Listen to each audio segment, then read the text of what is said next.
নামাজে একই রাকাতে সূরা ফাতিহা পড়ার পর 3 বার সূরা ইখলাস পড়া যাবে কিনা? খুবই দরকারি একটা প্রশ্ন।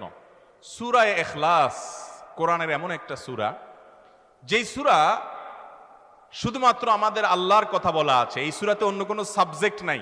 এই সূরায় শুধু কার আলোচনা আছে?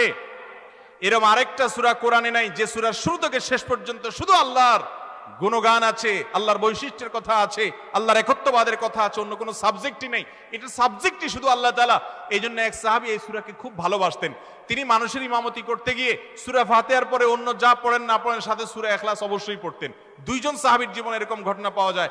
একজন সম্ভবত মসজিদে কুবার বা এরকম কোন মসজিদের ইমাম ছিলেন, আরেকজন জিহাদের ময়দানে এই কাজ করতেন।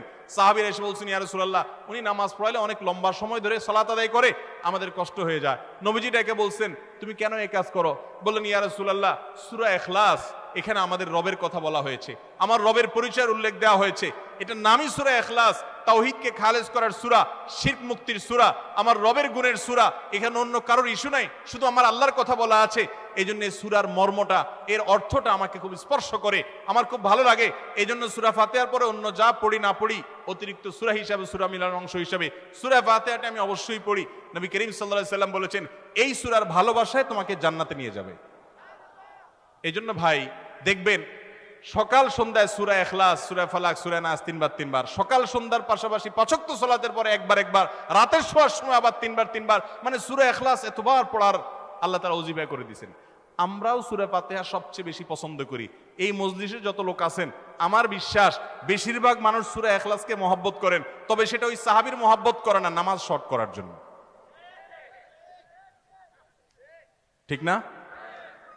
অনেকে আছে দেখা যায় সূরা ইখলাস ছাড়া কিছু পড়ে না, কারণ কি?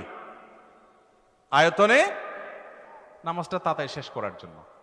এইটার কারণে জান্নাতে যাবেন না, আবার খুশি হয়ে যায় না যে আমি এত বেশি বেশি পড়ি। আপনার নিয়ত যদি হয়, মতলব যদি হয় নামাজ সংক্ষিপ্ত করা, তাহলে হবে না।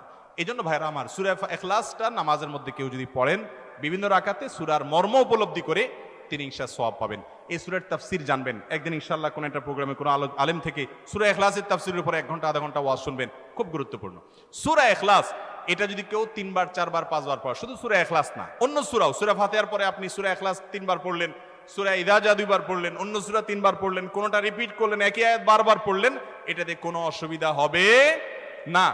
আপনি বারবার পড়তে পারেন, কোনো অসুবিধা হবে না ইনশাআল্লাহ। তবে লক্ষ্য রাখবেন, প্রথম রাকাতের চাইতে দ্বিতীয় রাকাতটা তুলনামূলক একটু ছোট হবে। হ্যাঁ, আয়তনে পরিমাণে একটু ছোট হবে, এটাই সুন্নাহ। নবী করিম সাল্লাল্লাহু আলাইহি ওয়াসাল্লাম প্রথম রাকাত যদি 2 মিনিট ধরে পড়তেন, দ্বিতীয় রাকাত 1.5 মিনিট, অর্থাৎ একটু কমায়া পড়তেন, এটাই তার সুন্নাহ ছিল।